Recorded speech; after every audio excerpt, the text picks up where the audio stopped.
This is Beetlejuice Beetlejuice. That's right, we're diving in and reviewing the sequel to Beetlejuice. Be sure to like the video, subscribing is great as well, and leave some comments and stuff if you like the movie reviews, as they are fun to do every once in a while, and it was really nice to actually have a screening again in the city because we don't have too many of those these days. I got to go to a theater I don't typically go to and enjoy the premium IMAX experience of Beetlejuice Beetlejuice, which is the follow up a few decades on of, well, Beetlejuice. I liked the original movie, I thought it was fun, zany, weird, a little bit over the top, and one of those strange Burton films that's kind of like, it resonates but hasn't been really crazily talked about over the years, but it is something that definitely has a bit of a following, something that has been desired for, I guess, a sequel or some sort of follow up in terms of some sort of audience out there. It's very interesting to see this actually happen because I kind of didn't think it would, and then it was happening, and then here we are, however many years on, and it's released, and I got to check it out, which was pretty cool. And again, it's nice to have a screening after so very, very long. Anyways, diving in, we've got a family situation where there is a death in the family. Winona Ryder's father has passed away, which is kind of bringing in the generations of women to where the events of the first film took place in that little sleepy town with the model and, of course, the iconic, the crazy, the zany, the over the top Beetlejuice, played by Michael Keaton, who doesn't really seem to have missed a step. I was definitely assuming we were going to see a bit more of an aged character in terms of his movements, stuff like that, but I think the way they shot it, presented it, he's just as crazy, weird, and over the top as you would kind of expect from the character. And despite it having been many decades, the guy still embodies Beetlejuice perfectly. It feels basically like an exact continuation of that original performance, and I think that's really important when you're coming back into a role after so long. It's amazing he was able to kind of fully embrace that.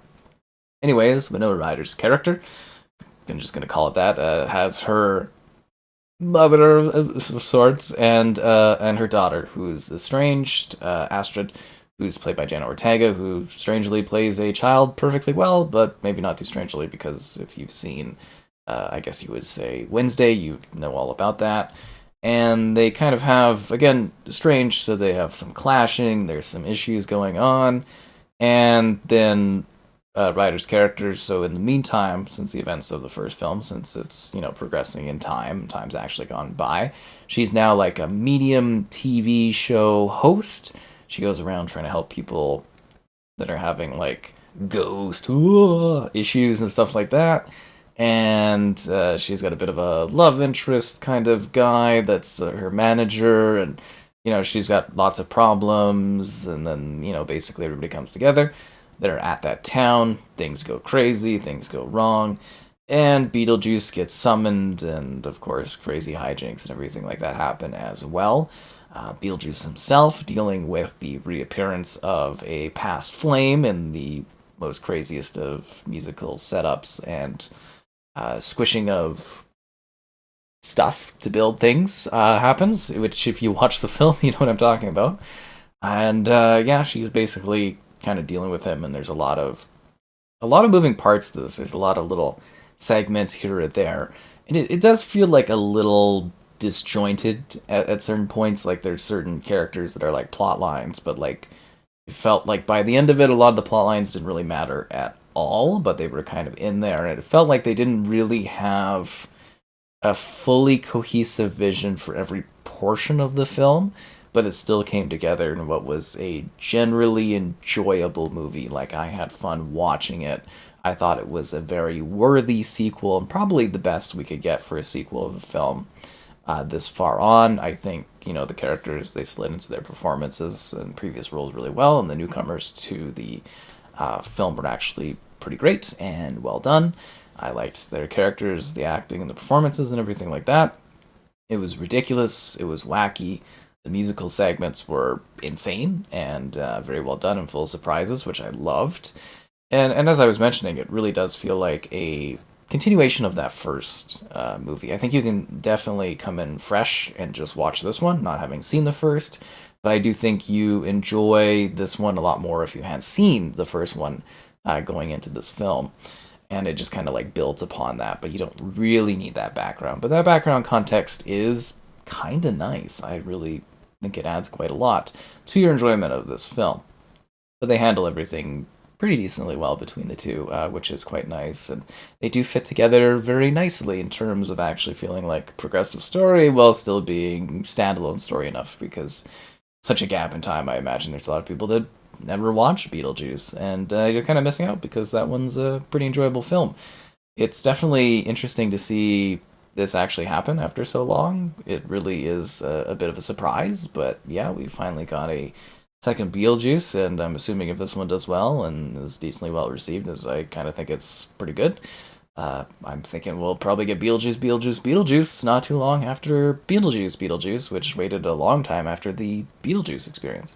A lot of that in the title, right? You say it 3 times, he comes out and he goes, groovy, the juice is loose, you know what I'm saying? Yeah, which in itself is kind of shows how dated the original film is, but anyways. It is definitely interesting too because like there were some little CGI bits that didn't totally look great, but for the most part, I think Burton did a pretty good job in terms of like setting up this film and having this gap between the original way that they used to do the effects and then the modern era of how you do effects and some of the crazy places they go and the things they see. I loved the afterworld or the other world and everything like that, the other worlds, and I do wish they were explored a bit more because it kind of seems like those segments and scenes are a little bit more intimate and tight in their setup. So it would have been cool to get a better like scope of that place. Bob was a lot of fun. When you see Bob in the film, you'll know what I'm talking about. Bob was pretty cool. But yeah, it's kind of like again disjointed in terms of like setting up tons and tons and tons of little like story things where people are going this way, going that way, and then a lot of it just kind of like not mattering really at all as everything kind of wraps up, and that was a bit weird, and I don't think that was fully cohesive. But like at the same time, it was enjoyable, it was fun, it was an easy watch. I thought that the manic, like just the craziness of every single moment, kind of like fit the first one very like thematically well. So I think if you like the first one, you'll like this one as equally or kind of about the same. Yeah, about the same. And if you're new to it, you'll be like, wow, this is super, super weird and over the top and all over the place. And you might really like it because of that. And I think it all ties in together very nicely. So I give this one a 7.2 out of 10.